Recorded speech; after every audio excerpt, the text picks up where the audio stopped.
All right. So, hey, what is today? That did not sound in. What is today? Best day ever. What is today?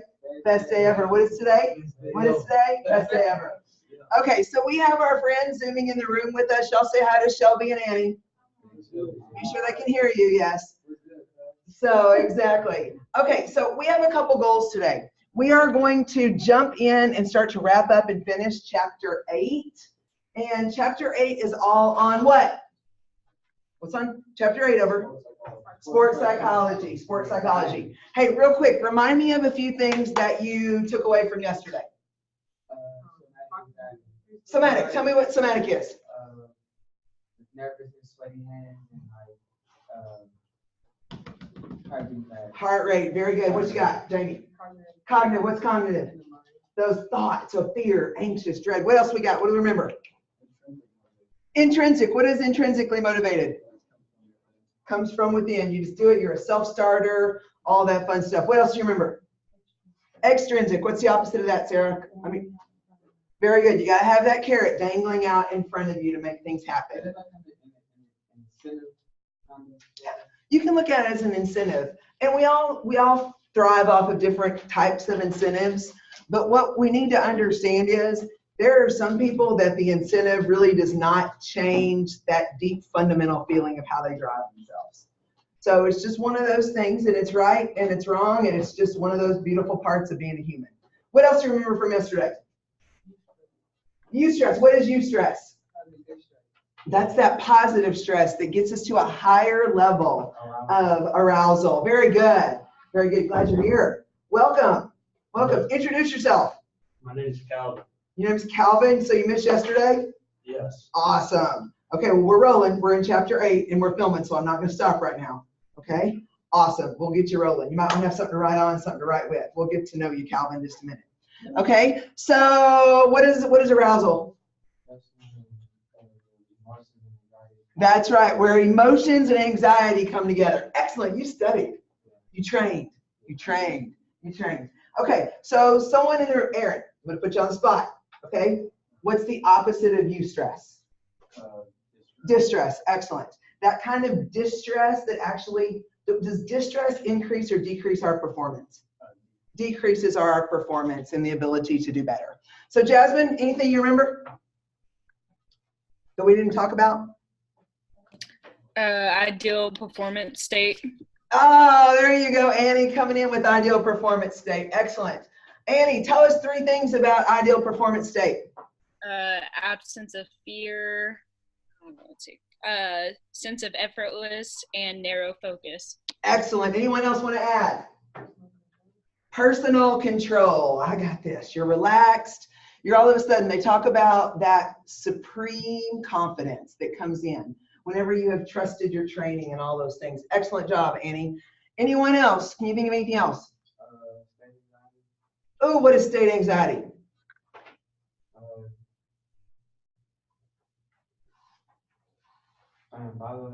Voluntary increase activity. Okay, now remember, these are things that you can be measured. It's the actual state of perception that you bring to an event. Okay, it's things that are measurable. On the flip side of that, what is trait anxiety? What are those traits? That's all the stuff that you bring to the line. All your fears, all your experiences. Because one of the things we never need to forget is that all we are as human beings we're the sum of every single experience we've ever had. And so none of us have had the exact same life experiences. So that being said, you got to remember, you got to meet people where they are with all the stuff that they bring to that specific event. Okay, y'all did great on remembering that stuff. Okay, so let's rock and start to move forward. So where I'm going to get rolling today, hey, remind me what catastrophe theory is. What's catastrophe theory? When you all of a sudden think something little. Okay, this means all of a sudden when someone doesn't answer their phone that they've been abducted. Does that always mean that? How often does it really mean when someone doesn't answer their phone that they've been abducted? Okay, so again, what did we use the cue for catastrophe theory? What movie? What movie do we talk about being the tagline for catastrophe theory? Chicken Little. Excellent. The sky is falling. The sky is falling. No, it's not. Okay, so I'm going to jump in on page 163 today. And I know we jumped way ahead. One of the things I want you to remember is I'm going to ask you on game day for the stuff that we really mainly talked about in class. So as you are reading your training manual, okay, there's some great stuff in here, but I'm really going to have game day evaluations on what we talked about in class. So remember that. Say got it when you got it? Got it. Awesome. So now let's talk about this thing called attention and focus. Now, you guys, attention, you guys, this is just defined as the processing of the environment and the cues that come into your awareness. Now, I know it's weird to say, let's talk about attention, but let's be honest. Right now, tell me 3 other things that are going through your mind. Malik, go. Okay, here's the whole thing. I could be screaming at Malik and say, Malik, pay attention, pay attention, pay attention. But in reality, we all have these different streams of consciousness. I'm like, okay, what am I cooking for dinner? Oh my gosh, what am I going to do this? I still think it's hot in here. I still haven't quit sweating. I didn't get to eat lunch yet. You know, we're all running this constant play-by-play. And so when we think about attention, as we train athletes and as we train clients and as we teach students and all of that, we need to figure out how to do this thing called selective attention. And that's in the top right-hand corner of page 63. Write that word down, selective attention. Now, your book kind of gives you a really kind of what I think is a hard working definition. So let's come up with an easy working definition. Okay.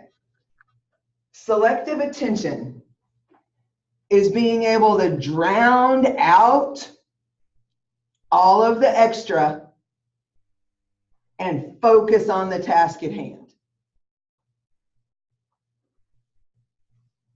So you can drown out. What's for dinner? You can drown out. I haven't eaten lunch yet. You can drown out work, Malik. You can drown it out for just a little bit and stay focused. Okay, here's what we know about Americans in 2019. We are more distracted than ever before. We have all of the, and I'm telling you guys, I don't want to give up my phone. I like my phone. I think it does some really cool things for me in my life. But you know what? This device that we love, that we need, that we use, that's really beneficial for us, has caused more distress in so many of our lives. We feel like we always have our attention split in a million different directions. We really have a hard time checking in with something because we're checking on so many other things. So when we stop and think about being checked in and using that thing called selective attention. And let me tell you what we've learned. You guys, I have a kind of a wacky sister-in-law, but the smartest thing she ever told me is, she said, you can have it all. You just can't have it all at one time. You can't have it all, or you can have it all. You just can't have it all at one time. And what we need to remember is what we're finding ourselves, and I don't know if you could agree with this, the more plates you have spinning, eventually a plate is going to drop, yes or no? And then not only is the plate going to potentially drop, but you're not spinning those fewer plates as well.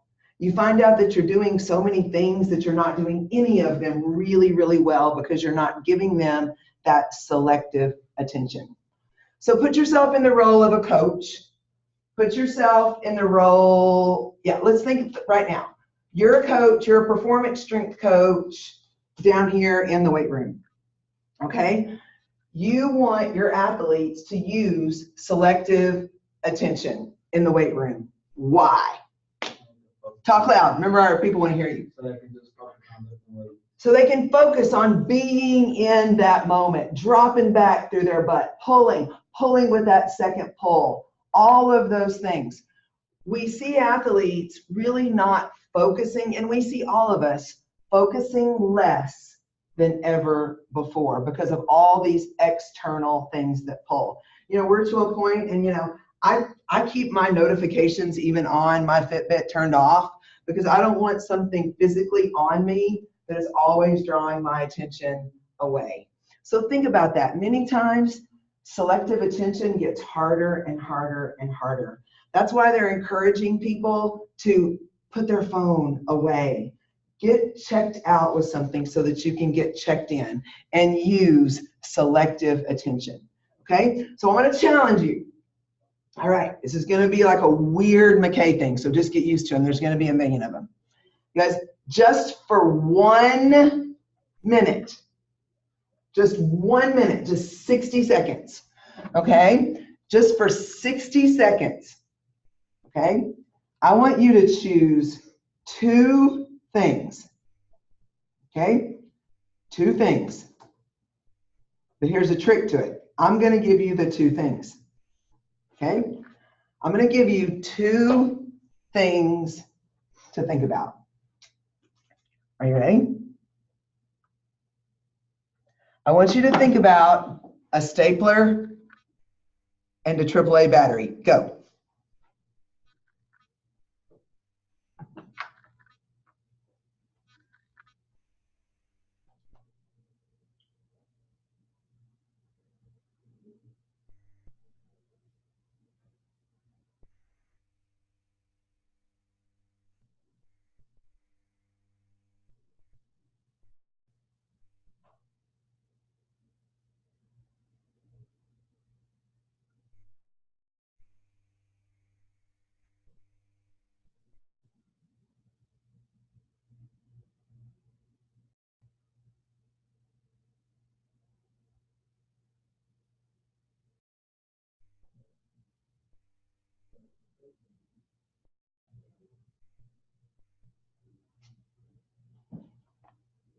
And stop.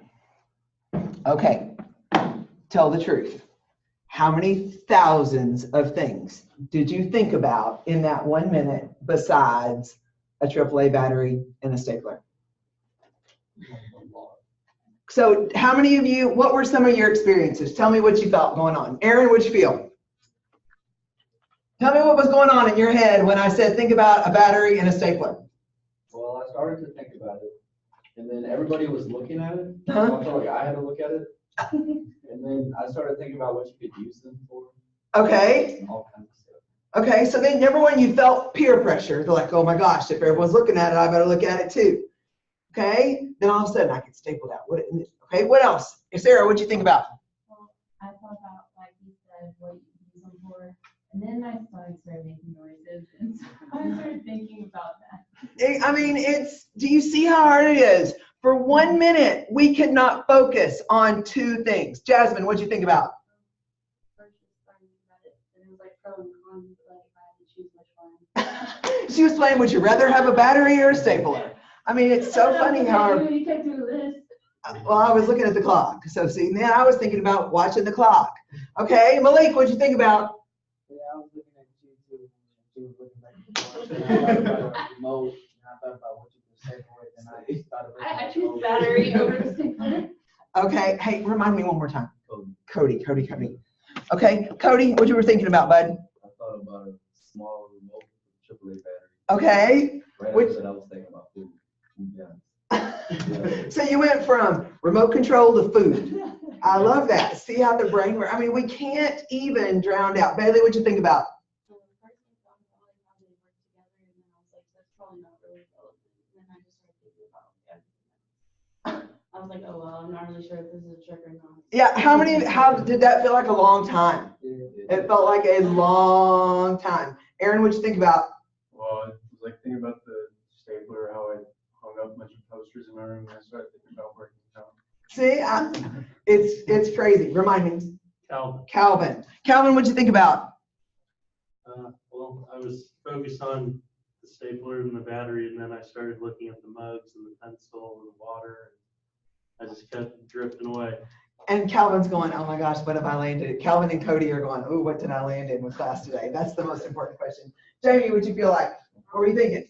I was just wondering why we have to do it. and then I was like, well, okay, a stapler and battery, and then I was hungry. I was trying to think what I was gonna eat after that. Annie, what were you thinking about? I think I was thinking about it for like 10 seconds, and then I started hearing the music outside, and then the birds, and I was thinking about a bird yesterday I almost hit with my car, and I was like, oh my gosh, my car. And I was like, oh wait, I gotta start thinking about the stapler again. See, it's crazy. Shelby. So- I actually got to thinking about my little brother because his favorite thing is batteries. So he thinks batteries can fix everything. So Well, hey, that sounds like a great plan. That is awesome. Okay, so here's what I'm going to say. If we collectively, as smart people, can't drown out all of this for one stinking minute and just think about a stapler and a battery, do you understand how hard it is to master selective attention? So one of your homework assignments, and I'm going to start giving you every single night, is I want you to train yourself to think about one thing for 1 minute. You guys, I'm teaching y'all how to do meditation, okay? Here's the thing. If you will all of a sudden, when you find your brain wandering, bring it back. When you find it, what is this? Just bring it back and bring it back. You guys, training yourself to be able to focus on one thing at a time is the best gift that you could ever give yourself or those people around you. Focus on doing one thing at a time and doing it well. Instead of giving 10 things 10% of your attention, give one thing 100% of your attention, and the quality of that thing will skyrocket. Okay? That'll happen in your workout. Let me tell you something else, and we're going to talk about this in sports nutrition as well. What should you be doing when you're eating? Drinking and eating. Should you be watching TV when you're eating? No. Okay? Should you be standing over the sink eating? No. What should you be doing when you're eating? Being present and eating. It's a beautiful thing. Think about selective attention and choose wisely. Remember, no one gets to own your thoughts but you. No one else can control your thoughts except for you. So learn how to train your thoughts to make good things happen. Malik. So when you sit down eating like with your family, you shouldn't talk. Talk loud to your friends. So if you were sitting down with your family, you would like while eating, you shouldn't talk. Oh yes, definitely. But I know so many people, you're not supposed to drive and eat. You don't need to watch TV and eat. Focus. That way when you're, whatever you're doing, do that and do it well. Whatever you're doing, do that one thing and do it well. Whenever you come to class and come to class well so that you're doing great when you're here. Be checked in. So what's that process called? Selective attention. And it's drowning out all the noise and focusing on the task at hand. Drowned out all the noise and focus on the task at hand. Remember we talked about the guy yesterday that was shooting the free throw and he was all of a sudden able to avoid all of that and just focus on that free throw. Selective attention. Practice it. And I tell you what else is important that we talk about in the right-hand column of page 163. It talks about a routine. Okay, hey, how'd you wake up this morning? One alarm, 2 feet on the ground, gratitude, water, make your bed. Whose bed's made right now? I put my pillows back. You I what? put my pillows back. Okay. Pull it up and go. Okay. You guys, a routine. You guys, the reason I introduced class yesterday with the importance of a wake-up routine is, yes, this is critical to what you have going on for positive mindset. You guys, let's say, teach our people that weren't, teach Colby and Calvin. Here we go. One alarm, 2 feet on the ground, gratitude, drink 4 quarts of water every day, and then turn around and make up your bed. Setting up a preparatory routine for success is the best thing that you can do for yourself. Hey, are athletes weird about a routine? Yes or no? Are athletes superstitious? A lot of times athletes are. What are some pre-game routines that athletes go through? Walk the field. Walk the field, Yeah, kind of like, run around, do what you do. know your space, Yeah. all that. Do you know that we all really have pretty tight routines in our life? You probably put you probably put the same shoe on first every time and take the same shoe off. You probably step in to your pants, the first leg and all that kind of stuff. This has thrown kind of a weird curveball into my whole normal motor pattern thing with having the boot. It's been an interesting thing. But a routine gives us an anchor for our lives. So know that mental checklist or routine can help people be confident. Okay? Now, one thing I want to talk about, and this is not in the book, this is a McKay thing. So you need to know this because I'm going to ask you about this. Now, this is a term that's called C-U-E, not C-U-E, utilization. Utilization.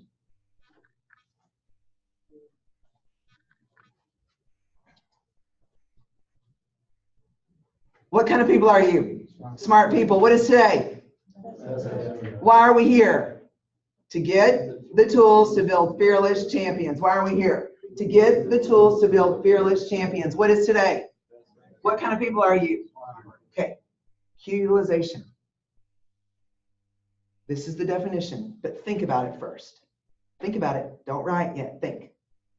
When coaches and teachers utilize utilization, they say the right thing at the right time to get the intended result. Okay? So think about this in the weight room.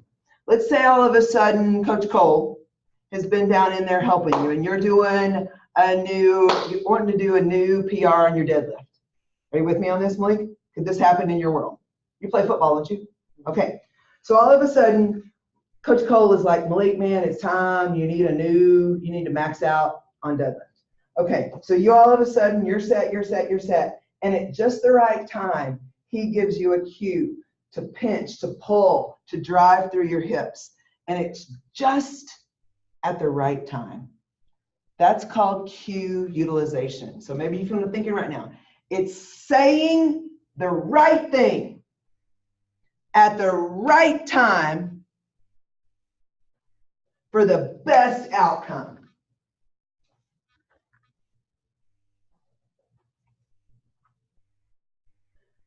Saying the right thing at the right time for the best outcomes. And whenever we think about cue utilization, powerful coaches are great at telling people when to jump, when to shift, when to drive, when to move through their bodies.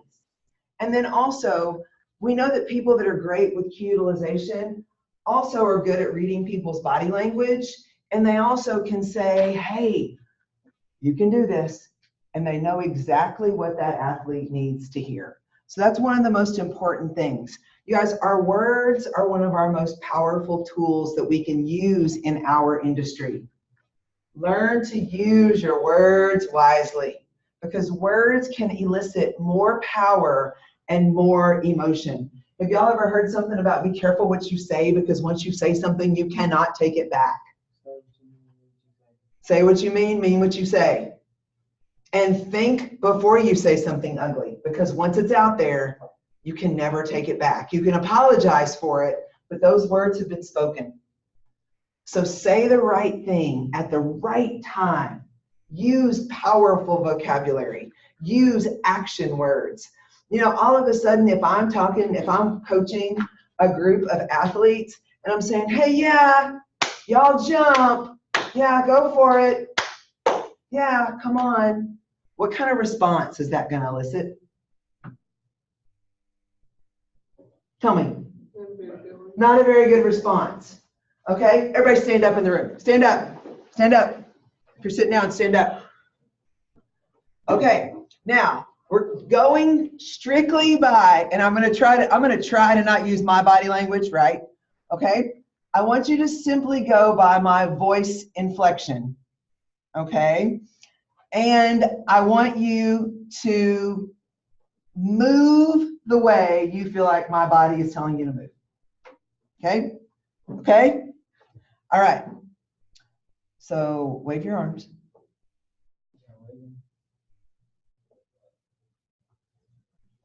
Sit down.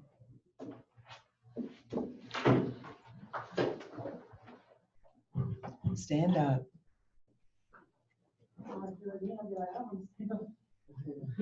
Wave your arms.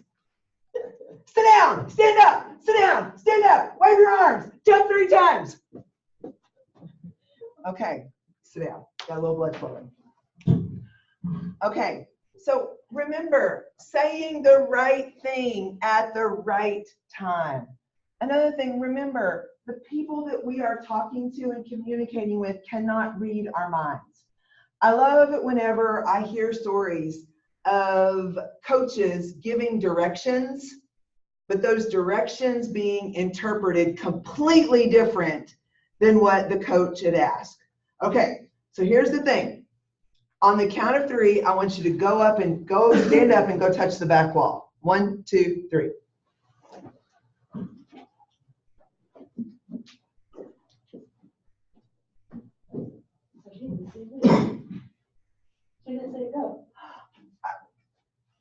Okay, so here's the thing. There's confusion in the room.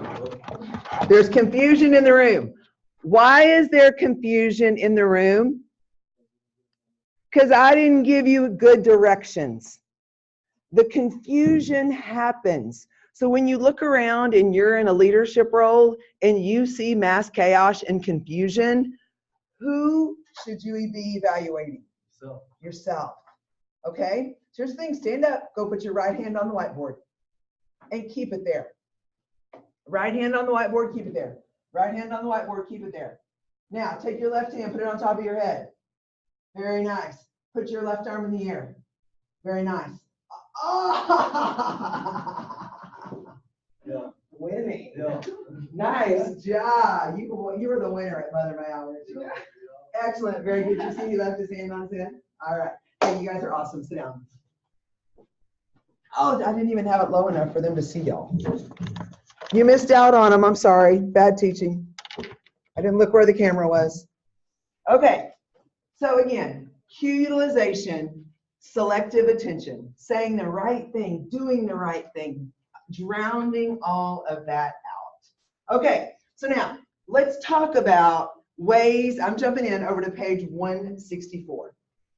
Now here's the whole thing. Is there going to be stress in the world we live in? Yes or no? Yes. There's going to be distress. Is that positive or negative? Negative. There's going to be eustress. Is that positive or negative? Positive. You got to accept it. They're going to be there. We were put on the planet to be ninjas. Know that. Okay? So you are ninjas of stress. There's going to be good and there's going to be bad. But what we need to remember is there are specific ways that we can change, modify, and bring some different things. And in your book on page 164, it starts to talk about different techniques that we can use with ourselves and that we can also begin to teach others about, our athletes, our clients, our students. And so the first one that we're going to talk about is diaphragmatic breathing. Okay, so where's your diaphragm in your body? Down here, okay? So what your diaphragm does is this bell-shaped muscle, and whenever it contracts, it actually pulls down on your lungs so that your lungs can expand and inflate. So as it does that, when we get scared, okay, or we get overstressed, we stop using our diaphragm and we start breathing like this. We become chest breathers instead of belly breathers. Okay, so go ahead, push your chair back just a little bit and sit up nice and straight in your chair. Okay, take one hand, put it on your chest, and one hand, put it on your belly button. Okay, now look around the room and say no judgment. No judgment.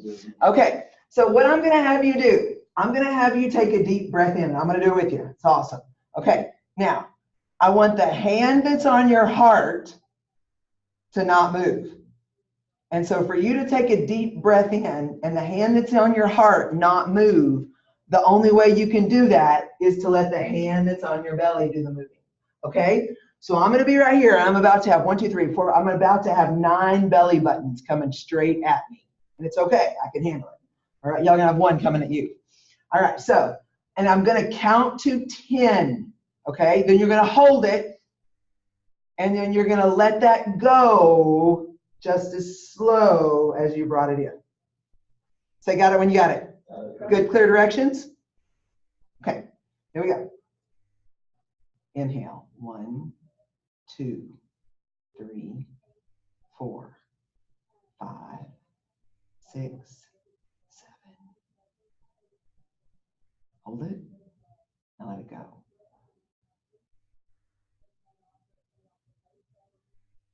5, 6, 7, 8, 9, 10. Awesome. Hey, you want to know what's cool? Tell me how you feel, Kobe. Cody. I'm sorry. I don't know. Exhale and kind of lost breath, you know. Because we're used to doing this. Yeah. We're used to that lazy instead of being in control of that breathing. Okay? You want to know what's interesting? All y'all thought about was breathing for just a minute. That's kind of liberating. You really weren't multitasking because you couldn't think about anything else and really have that going on. So simply that act of diaphragmatic breathing relaxes the body.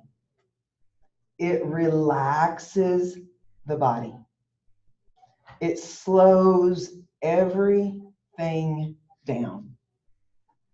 And so many times in this world where we are just moving so fast, sometimes we just need it slowed down. So think about giving yourself that big gift of that diaphragmatic breathing. It all of a sudden can let you focus your attention. It can let you drown out all of the junk and focus on what is important. Okay, so I got it when you got it. All right, now another one we're going to talk about.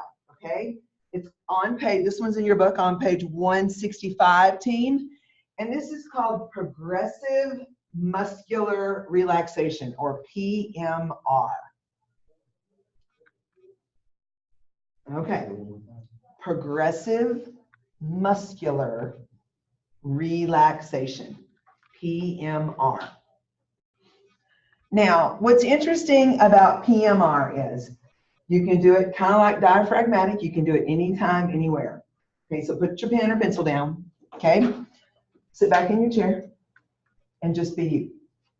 Okay, now I want you to think about starting at the top of your head. And I want you to pretend like all of a sudden I had like a barcode scanner. Okay, and I'm going to start at the top. And I'm just going to scan your body. And as that scanner goes down, whatever it is, where that scanner hits, just relax. Okay? I'm going to scan you from top to bottom for about a 10 count. You ready? Right at the top. Here we go. 1, 2, 3, 4, 5, 6, 7, 8. All the way to your toes. Have you thought about relaxing your toes until right now? No? Haven't thought about relaxing your toes? Relax your toes. Relax your toes. Relax. Very, very, very good. Now, so couple diaphragmatic breathing with progressive muscular relaxation, and good things can happen. Now, let's take that progressive muscular relaxation up a notch. So many times people that are tense don't even feel like they're tense, okay? So now, I want you to think about your shoulders, and I want you to all of a sudden squeeze your shoulders up by your ears. Squeeze it, squeeze it. Feel the tension, feel the tension. And then on the count of 3, 1, 2, 3. Do that again, get up there. Squeeze it, squeeze it. Now make a fist. Now flex your biceps. 1, 2, 3. Shake it out. It's all good. It's all good. Okay, now this time, squeeze, flex, contract. Ready? Give it all you got, upper body. Squeeze, flex, clench, and let that go. Okay? Progressive muscular relaxation. Okay? Now, what I want you to do tonight, before you go to bed, is do that laying down in bed. Clench your fist, push down into the bed, squeeze your glutes together, push your heels in, and then relax and feel the difference between tension and relaxation. So many times people don't even realize how tense they are until they begin to feel what conscious relaxation feels like. Remember, we can't get people into the ideal performance state. Remember, Annie was talking about ideal performance state. We can't get them there if they're here, okay? We got to get them away from the stress into the eustress so that it can get to ideal performance state. Okay, so you got it when you got it. All right, now another one, autogenic training.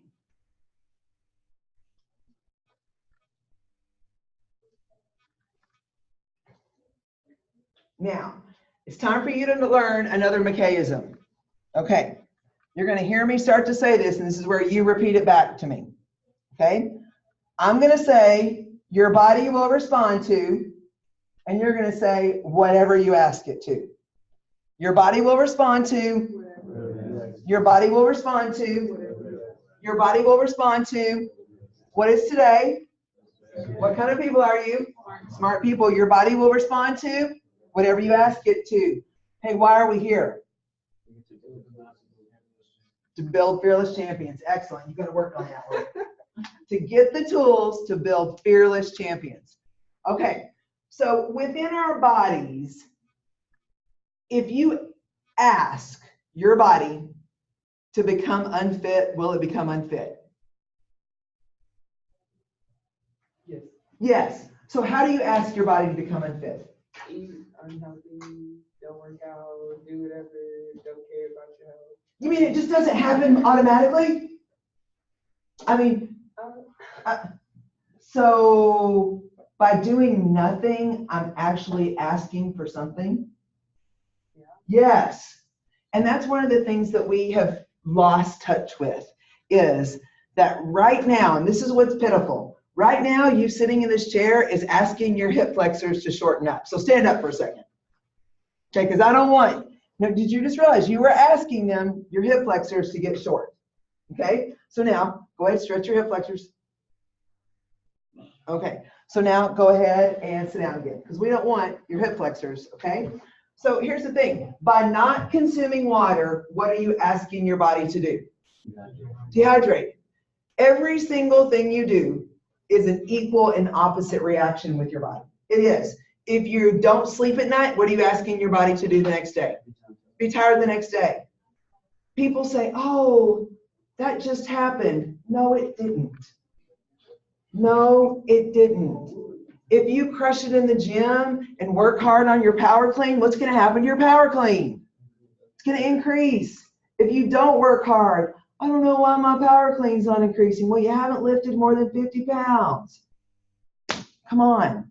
Your body will respond to whatever you ask it to. Your body will respond to. Your body will respond to. Your body will respond to whatever you ask it to. So in doing that, you need to remember, within your body, your nervous system is brilliant. It is brilliant at taking care of you. Now, your nervous system, of all the different body systems you have, your nervous system is always the first one to come in to create change. Okay? Write that down. Which body system brings change first? Which one? Say it loud. Which one? Malik, which one? Which one? Let me hear you. Nervous system. Jamie. Nervous system. Very good. Okay. Of all the, so you have your muscular system, your digestive system, you have your skeletal system. Of all the different systems in your body, the nervous system is the first one to change, to grow, and to react. Think about it. When you were like you were like 2 cells, and then you were 3 cells, and then boom, you were a spinal column. Okay? That nervous system is so reactive. Now, look at me. Okay. So you have one nervous system, okay? But kind of like everything we talked about yesterday, it comes in two different parts. Okay, so you have your, and you're gonna do this with your hands, okay? You have your parasympathetic nervous system. Smooth sailing, parasympathetic, like a parasail. Parasympathetic nervous system, okay? This is everything just rocking and rolling through life. So write that down, parasympathetic. Your parasympathetic nervous system, okay? Kind of a nickname for this, they call this the rest and digest.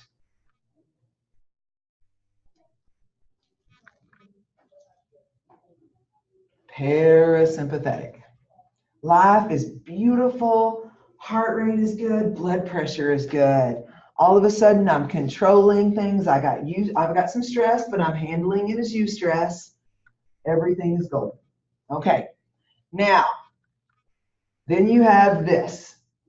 Okay, so you go from here. What is this one? Say it. What is this? Parasympathetic. Okay, then all of a sudden, okay, this is your sympathetic nervous system. This is fight or flight. Rest, digest, fight or flight.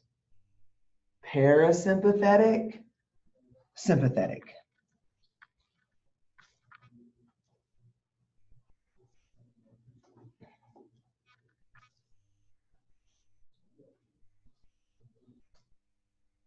Okay, so now let me ask you, first off, what kind of people are you?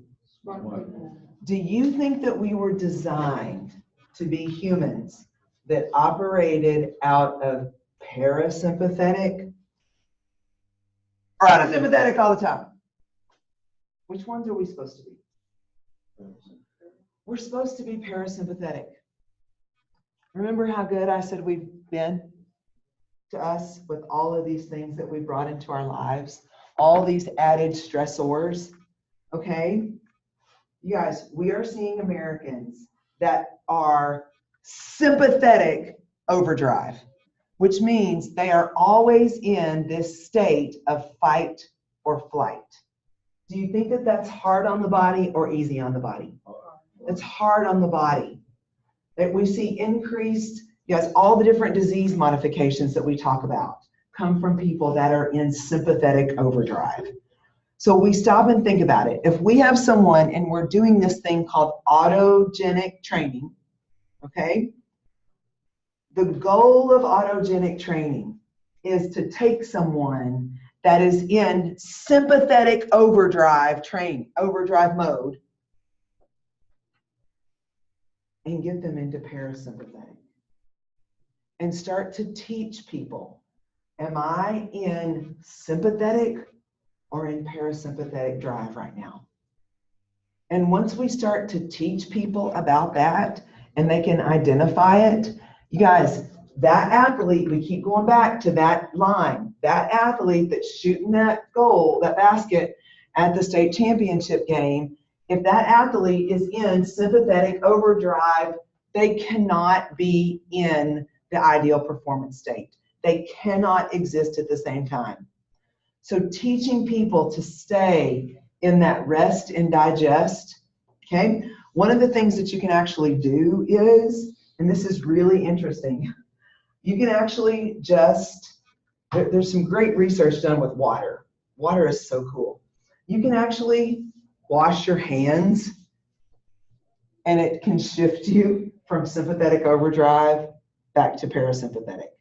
Just that act of calming the nervous system. It's something tactile that does that. They also have done it where they have put like temperature sensors on people, and if your hands are really, really, really, really cold, that's a sign you're in sympathetic overdrive. And if you can talk people into making that shift back to that, you can actually see them, the temperature of their hands warm up more. So they're more relaxed. Shift from sympathetic into Parasympathetic. Okay, shift from, say it, shift from, Sympathetic. Parasympathetic. say it again, shift from. Sympathetic. Parasympathetic. How often should we really be in sympathetic overdrive? What? When you're scared. When you're scared. And really, I mean, it should be a pretty big event that all of a sudden, and you guys, your sympathetic nervous system is fabulous. It's a built-in protection mechanism. We have just abused it instead of used it for when we need it. Okay, who in here, when was the last time that a saber-toothed tiger was chasing you and you were about to die? Yesterday? Saber-toothed tiger? Awesome. Where'd you go yesterday after class? Yeah, right. Yeah. So all of these things that were wired into us for survival are great, but we have trained ourselves to move away from them through too many things going on at one time. Okay? Another one we're going to talk about is this thing called systematic desensitization.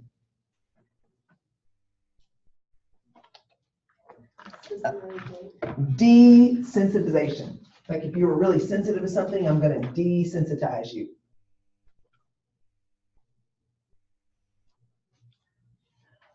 Okay, systematic desensitization is a great stress management tool that's used primarily when something has gone really wrong with an athlete.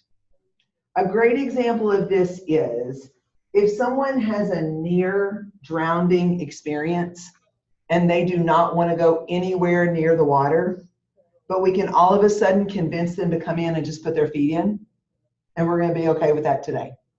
You know, and then the next day, we're going to go in and we're going to get up into our knees.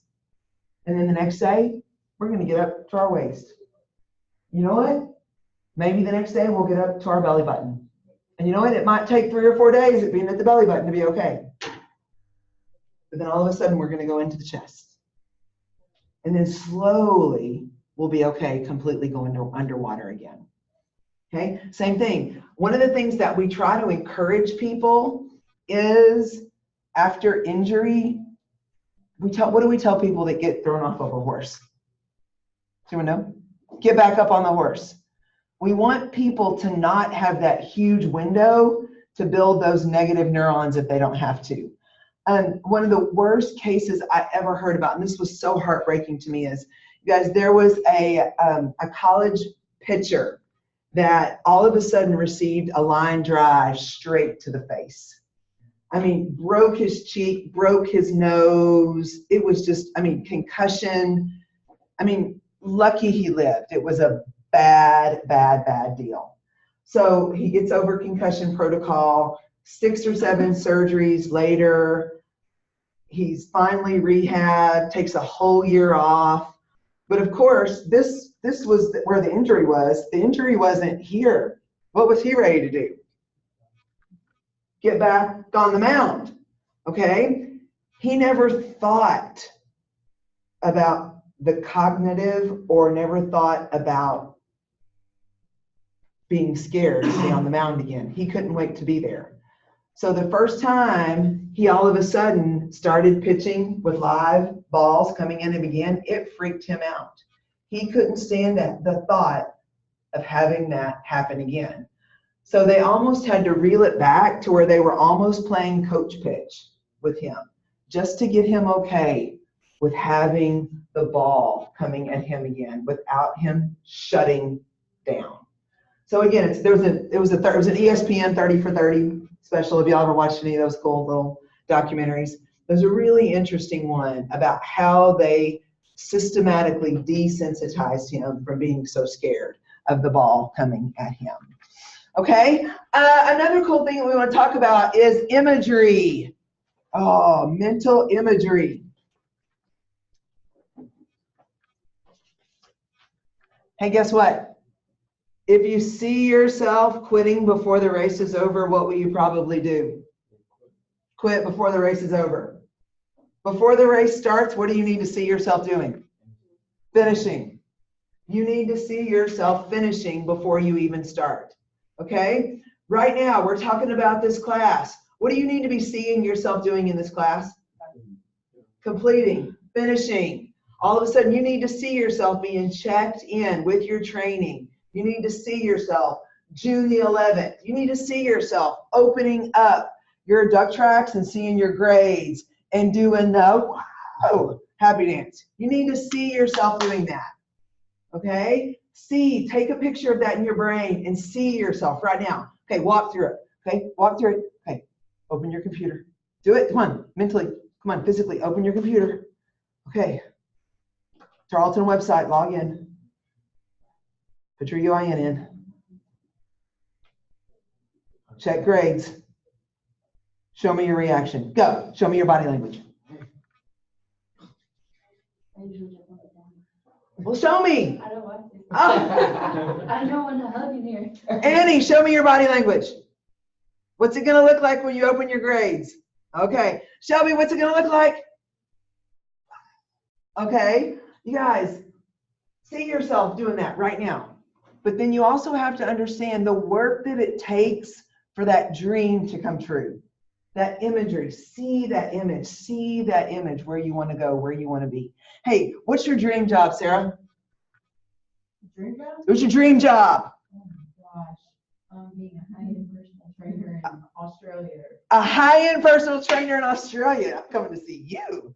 Okay, so here's the whole thing. Do you have a visual representation of that somewhere in your world? Absolutely. Okay, so what is it? Tell me. What is it? Yeah, what is it about Australia?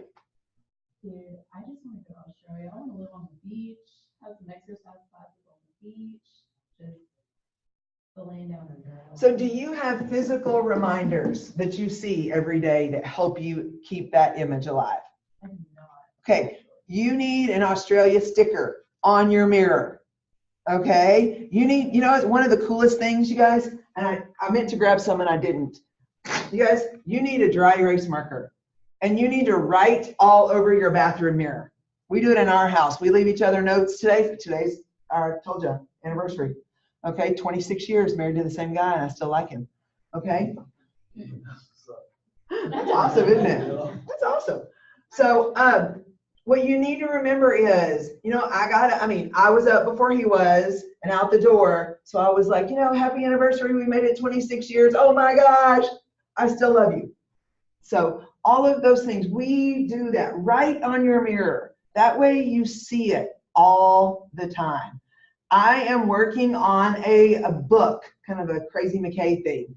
And so I have it written, a goal to where once a week, I'm writing a chapter.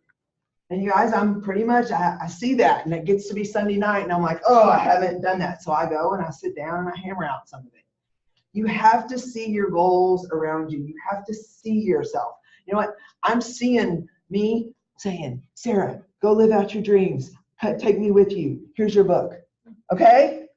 I'm seeing myself autographing your book that you're taking to you to Australia. That is awesome, but I have to see that and you have to see that as well.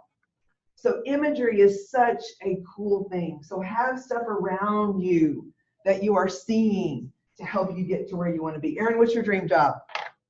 Being a physical therapist. Okay, where do you see yourself working? Probably in like Montana or something. That's where I grew up. Okay, so you want to go close back home? Okay, so do you have some reminder of that all the time? Yeah. Awesome. You not only need to see it, but you need to imagine it. You need to see that in your mind every day. Hey, Aaron, are you starting to see Mexico in your mind? Yeah. All right, Aaron's going on the study abroad trip with me, and so, man, we are going to have so many fun things going on this summer. So see things. Keep imagining it. One of the worst things, and we come over and we talk about self-efficacy, okay? Self-efficacy, you guys, this is a self-confidence that you can succeed. Self-efficacy. Belief in yourself that you can succeed.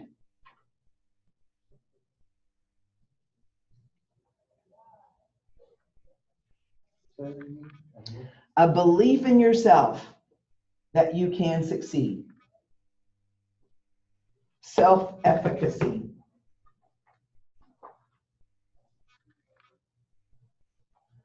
Okay.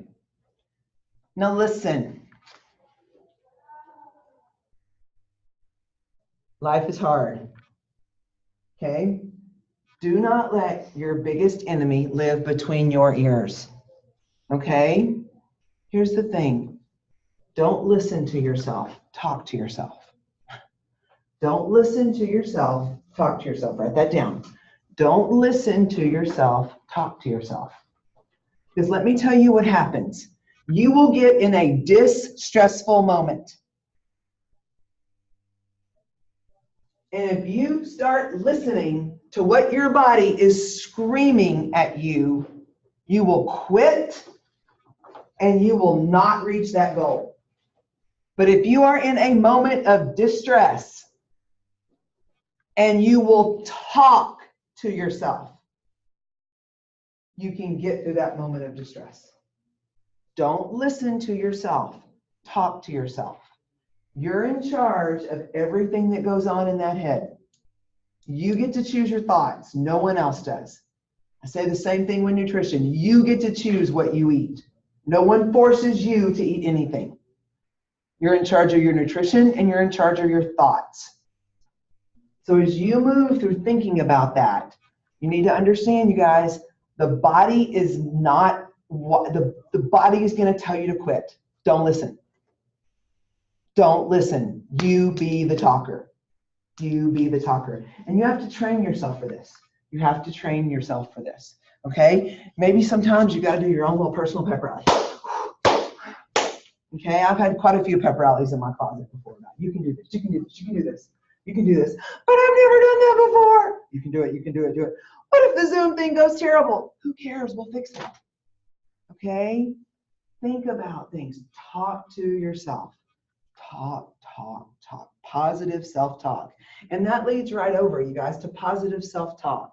Okay? You need to be telling yourself, come on. You need to say, I can do this. You need to say, I am ready.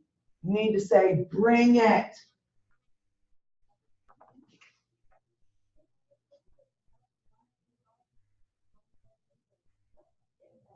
Say this right now. Repeat after me. I am a fabulous test taker. Say it. I'm a fabulous test taker. I'm the best test taker in this room. I'm the best test taker in this room. I'm the hardest worker in this room. I'm going to train harder than anyone else in this room. It might take me twice as long, but I'm going to do it. Don't ever say you're a bad test taker. Guess what you will be? A bad test taker. Okay? What are you? I'm a great test taker. Bring it. Say it. Great test taker. Right. Okay? You have to say that every single day. I am a great student. Tell yourself that. Tell yourself that again. I don't believe you yet. I'm a great student. You got to believe it before I can. Tell me you're a great student. I'm a great student. Okay, because you are not going to get into PT school if you're not. Because the world is going to tell you you can't do it, Aaron. You can't do it. Come on, tell me you can do it. I can do it. Tell me, why? Why can you do it? I'm a smart person. And what else? Because I'm a great test taker. You're a great test taker. Why else can you be a PT in Montana, Aaron? Come on. Yeah, because I want to. Because you want to. You can. Well, what makes you better than anyone else? I've got 30 people here to hire. Come on. What is it about you that's going to make me remember you? Come on. You are pretty cute, but come on. I don't know. My personality. Yeah. Do you see what the world's going to do to you if you let it? Okay? And I'm not saying walk around being a jerk. I'm not saying walk around being, there's a big difference between cocky and confidence. Yes? Okay? Do y'all love to see people that are just beautifully confident? It's a beautiful thing to see. Okay? People that are beautifully confident are talking, not listening. Talk to yourself, talk to yourself, talk to yourself. Because you guys, all of us are going to want to take the easy way out. Unfortunately, that's just the way we're wired sometimes. Keep talking to yourself. Tell yourself, in your book, it says, you can't do this. You suck. What were you thinking? you know, don't say that to yourself. Okay? You guys, if you fail, pick yourself back up and say, I'm going to do this again. I can do this. You can do this without a doubt. So think about the power of self-talk. Okay, we're going to go on pause for a couple seconds, okay, or a couple minutes. Go take a bathroom run. Hey, y'all stay on this link. I'm just going to stop it recording, and then we'll get it recording again whenever we're rolling again. Yes? All right.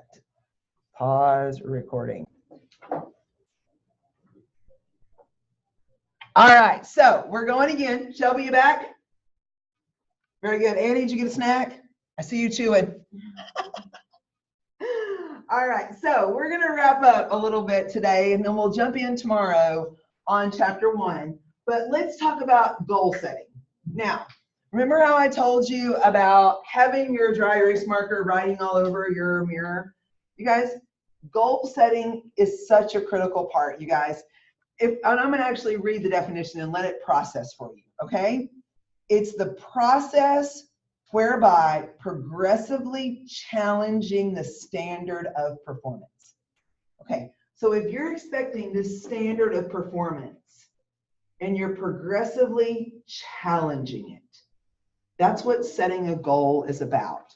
What is your normal now, and how are you going to push that normal standard so that you get closer to that goal? Okay? Now, one of the things that's important about goals is goals help us with priorities. So goals help us set priorities. These are some reasons you're going to need to know on game day. Goals help us prioritize our efforts. Okay? Now here's a question I have for you, and we're just going to be real honest. So I'm going to talk, I know that Malik is, and Aaron is, and Aaron is. They're all in my morning class too. So you got McKay in the morning, McKay in the afternoon. Should it be your priority to watch all how many ever seasons of Game of Thrones there are because you want to be ready to watch the finale next week? Should that be your priority to get caught up on one of like 19 seasons? Okay, should that be your priority? No. What is your priority right now? Train for this class and then other classes. Okay, so it lets you determine your priorities. And that's what we all need to be better at doing, myself included. And I ask myself this question because what I might be doing in that moment is not letting me get to what I think my priority is. You know, I find a lot with people coming to me saying, oh, I really want to decrease my body fat and increase my lean muscle mass. And so I ask, why aren't you? Well, I don't know. Well, then you really must not want it. Let me ask you a question. When you have wanted something, really wanted it, have you somehow figured out a way to make it happen? You have. And so when people say they want something, but their actions don't parallel with that want or that goal, that's telling me they really don't want it. Because we only have so much time and so much energy during the day. So you have to prioritize those efforts. Okay? Goals can increase the sense of effort because one goal depends on the next. So goals are kind of like dominoes. Have y'all ever lined up dominoes and you push that first one and it falls and the next one falls and the next one falls? That's how goals should work. You should have a series of short-term goals that end up knocking this last domino down, which leads to a bigger domino. Like right now, think about every single one of your classes as dominoes to your degree. And you're just started the chain. And one class is connecting with another one. These are all things to get you to that standard by prioritizing your effort and letting one goal help the next. Okay? Here's the thing. Goals increase positive reinforcement. Goals increase positive reinforcement. So many times people come to me and they're like, oh, I need to lose 75 pounds. And I'm like, let's start with 3. let's start with losing 3 pounds. Let's start with waking up with 1 alarm. Let's start with putting 2 feet on the ground. Let's start with talking about gratitude. Let's start with drinking your water. And let's start by making up your bed. Because those little victories, those little goals, because guess what? If you do that 5-step plan 5 days in a row, I know you think it's crazy that that is going to build confidence in you, but that's going to build confidence in you, that you can see something through, you can set a brief minute, create a new normal, and then you're ready to tackle something bigger. I've had people say, Ms. McKay, I can't make up my bed. And I'm like, why can't you make up your bed? Because I get back in it in the middle of the day. And I thought, so talk to me about, you said that training for this class was a priority. How is getting back in your bed in the middle of the day helping you with that priority? Oh, so everything you do is contingent on one thing. It prioritizes your efforts. It allows you to really see some change if you do it. It also allows feedback between a coach and an athlete, or a teacher and a student. Do you guys know when I ask y'all questions, hey, what is today? Come on, check in. Hey, what is today? What kind of people are you? What are those thoughts? What is it called whenever I'm thinking negative thoughts? And all of a sudden, what kind? Cognitive anxiety. What if I'm feeling butterflies? All that kind of stuff. When I'm in a situation of stress, but it's really positive for me and it lets me be better, what is that? Eustress. Okay, you guys, I just did a check for understanding for you because it gives me feedback that you're learning it. It's always a feedback loop. Because all of a sudden, if y'all answered all those questions and you didn't know any of them, that's a cue to me that I'm doing a bad job of teaching.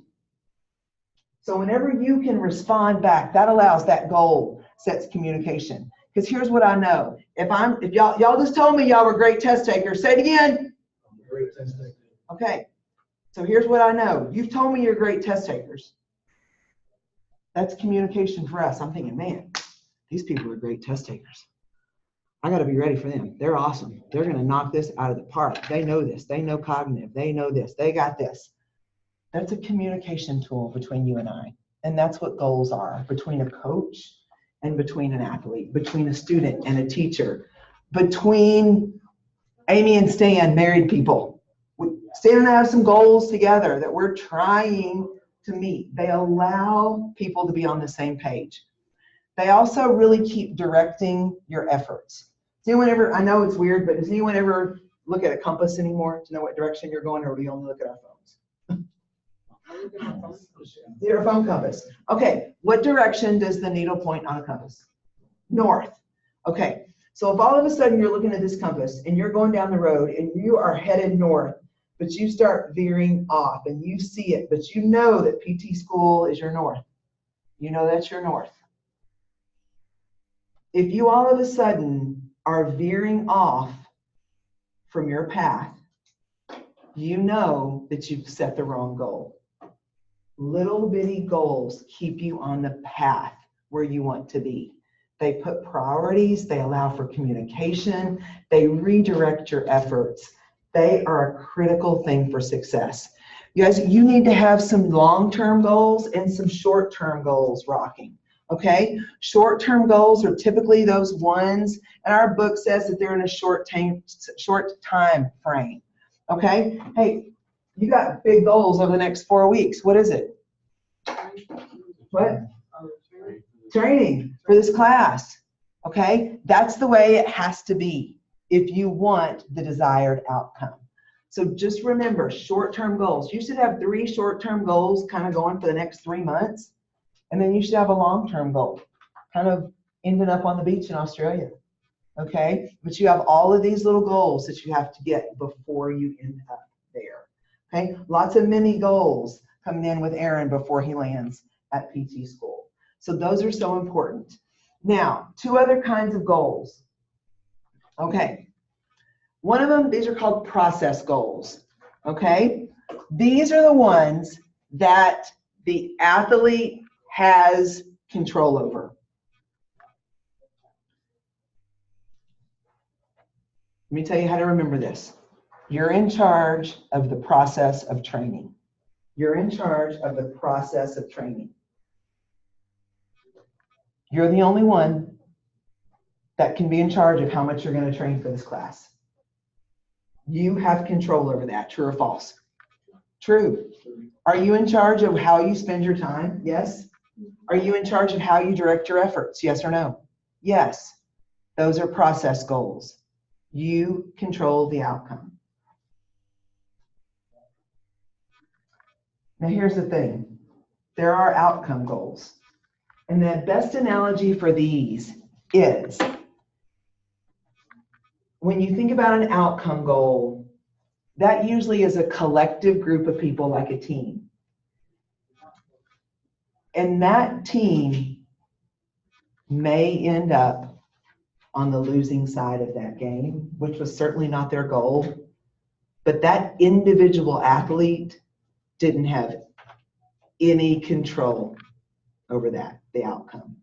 So the process goals, you completely have control over. The outcome goals, sometimes you don't.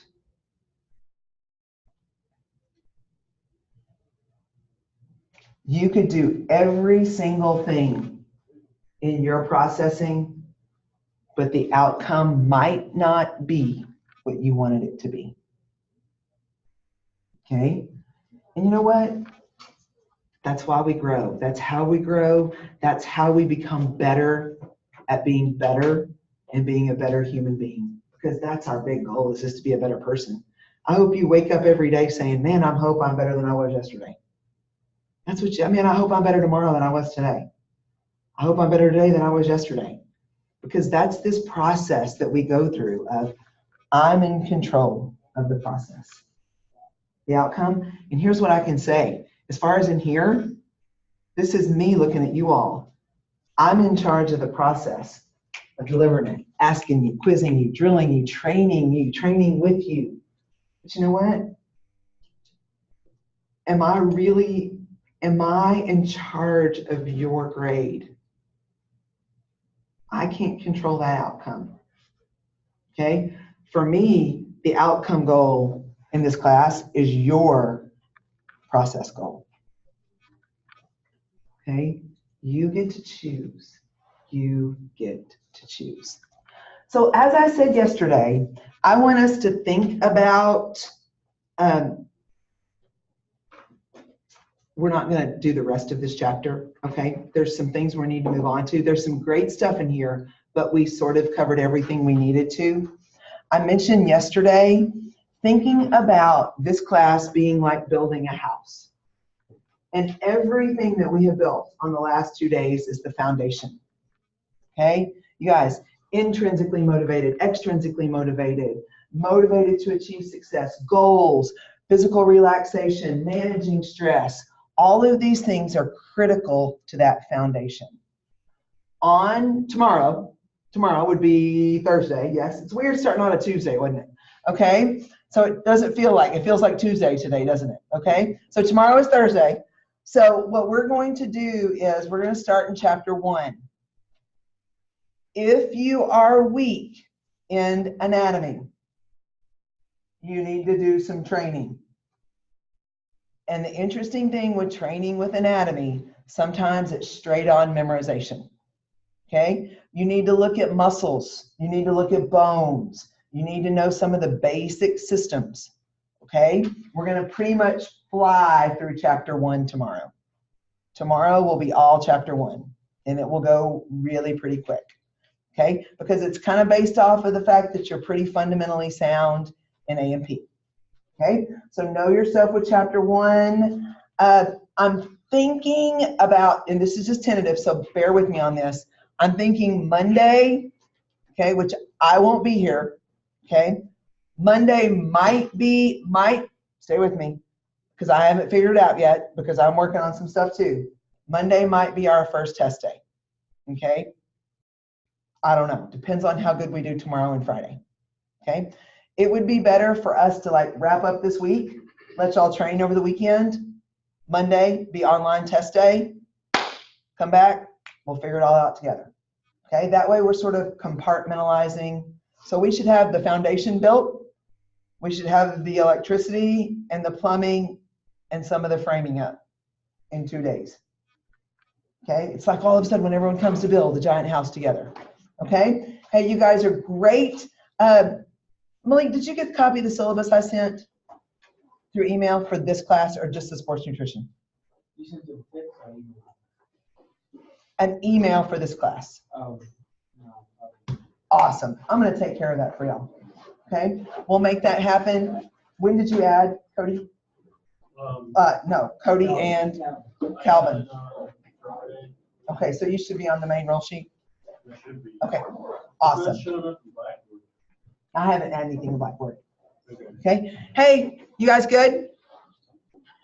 All right, see you tomorrow.